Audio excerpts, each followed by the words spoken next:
Meus amados irmãos, a paz de nosso Senhor e Salvador Jesus Cristo, um abraço especial do pastor Ezequiel a todos os casais que nos acompanham nas redes sociais. Quero trazer o último tópico da temática, coisas que você pode fazer pelo seu relacionamento. Na ocasião nós falamos que uma das coisas importantes que nós deveríamos fazer pelo nosso relacionamento seria o casal orar junto. E eu falei que quando o casal ora junto, ele atrai para si segurança, porque ele atrai a presença de Deus, e a presença de Deus é segurança, e também as bênçãos do Senhor Deus para o relacionamento conjugal, uma vez que o relacionamento conjugal é uma instituição divina. E agora nós queremos falar sobre o casal que ora junto aumenta a intimidade.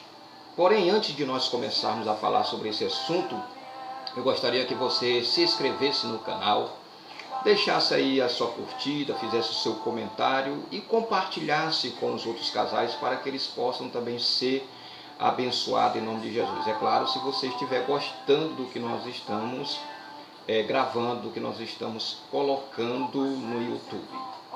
Bom, o casal que ora junto aumenta a sua intimidade em dois aspectos importantes. Primeiro, ele aumenta a intimidade com Deus, porque através da oração você se comunica com Deus. Deus se comunica com o servo dele através da palavra de Deus. E nós nos comunicamos com o Senhor através da oração. Deus nos deu um modelo de oração, mas nós temos nossa forma de nos apresentarmos diante do Senhor, principalmente o casal, quando esse está pedindo diante de Deus as bênçãos necessárias para a sua vida conjugal. Também uma das coisas que eu encontro quando nós estamos orando junto, o casal, é que o casal também se torna íntimo um do outro. E isso é muito importante para o bem-estar do relacionamento conjugal. Creio que só existe intimidade com Deus e no relacionamento conjugal quando o casal ora junto.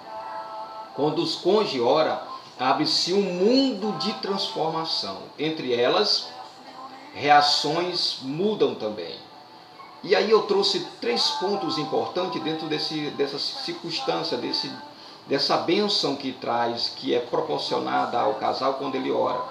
Mundo de transformação diante deles e reações também mudam. Por exemplo, em primeiro lugar, os cônjuges ficam mais próximos de Deus. Eu falei antes, ele se torna mais íntimo do Senhor. Quanto mais você ora, mais você se aproxima do Deus que você serve.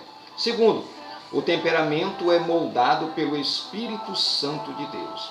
Eu já ouvi dizer que temperamento não muda, mas ele pode ser moldado, ele pode ser trabalhado pelo Espírito Santo de Deus, tanto no homem como na mulher. Quanto mais você ora, mais o seu temperamento vai ser moldado. E isso nós atraímos também pela oração um dos frutos do Espírito Santo, que é domínio próprio. Então, através da oração, você começa a dominar o seu temperamento. Às vezes a mulher tem um temperamento mais forte que o homem, sanguíneo, mas isso é moldado pelo Espírito Santo de Deus. O outro ponto, o sentimento muda. Há mais companheirismo. O homem, quando chega em casa, ele começa a ajudar a esposa nos afazeres domésticos, porque tem homem que diz que não é necessário, mas eu digo que é, porque a tarefa cotidiana da mulher é muito extensa, é muito grande, e um homem sábio, muito embora não esteja na Bíblia essa palavra, mas eu acredito que se aplica também ao homem, um homem sábio, ele ajuda a mulher nos afazeres de casa. A mulher está lavando a louça, o homem está varrendo a casa. A mulher está lavando a louça, o homem está arrumando as coisas dentro de casa. Então, companheirismo, parceria, que é muito importante, parceria, compreensão. Compreensão é uma das coisas importantes para que nós possamos entender dentro do relacionamento conjugal. A afetividade, você se torna mais afetivo, mais próximo da pessoa que você ama. E, é claro, a mutualidade dentro do amor. O amor recíproco, o amor que vai e o amor que vem. E isso é importante porque nós só podemos acontecer isso dentro do nosso lar mediante a presença de Deus. E isso só pode acontecer através da oração. No Salmo 127, versículo 1, ele diz: se o Senhor não edificar a casa, preste bem atenção, em vão trabalham os que edificam. Não adianta só ter uma boa conversa, não adianta só ter carinho dentro de casa, não adianta só ter parceria. Se Deus não fizer presente, não há prosperidade no casamento, não há prosperidade espiritual, não há prosperidade conjugal, não há prosperidade familiar. Você precisa entender que Deus precisa estar continuamente dentro do seu lar. Quando eu assisti o Quarto de Guerra, eu percebi que a mulher, ela só começa a buscar a Deus quando ela entra numa batalha, numa tribulação muito grande no seu casamento. Não pode ser assim na nossa vida. A nossa vida tem que ser sempre um campo de guerra. Lembre-se que a nossa luta não é contra a carne, nem contra o sangue. A nossa luta não é contra os cônjuges. Às vezes tem cônjuges se degradando.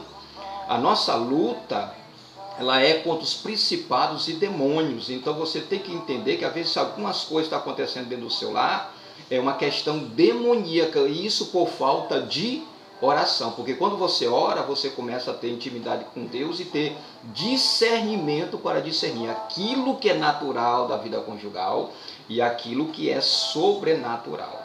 O segredo da verdadeira intimidade conjugal é tornar Deus o centro do casamento por meio da oração. Deus tem que estar no centro do casamento. Faça um altar dentro da sua casa.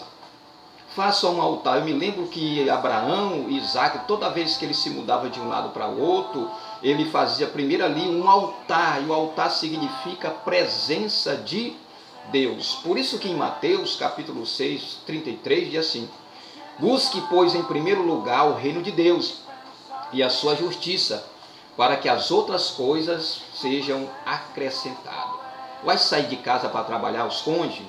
Orem primeiro, se coloque na presença de Deus. Ah, pastor, mas só sai o meu esposo. Então a mulher ore antes de ele sair junto com ele e continua orando. Meu irmão, minha irmã, mulher sábia, faz o seguinte: está lavando a louça, está pedindo a Deus que Deus guarde o seu esposo.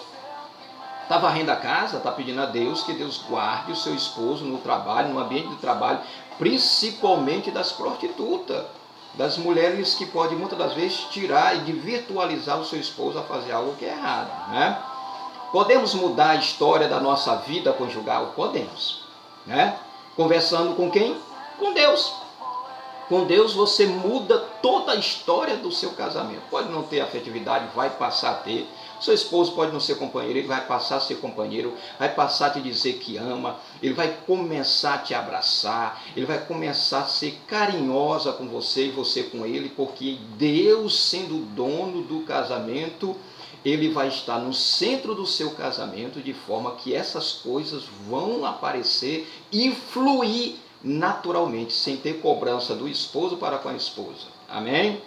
Em Apocalipse capítulo 3, verso 20, preste atenção: eis que estou à porta e bato. Se alguém ouvir a minha voz e abrir a porta, entrarei em sua casa, e com ele cearei e ele comigo.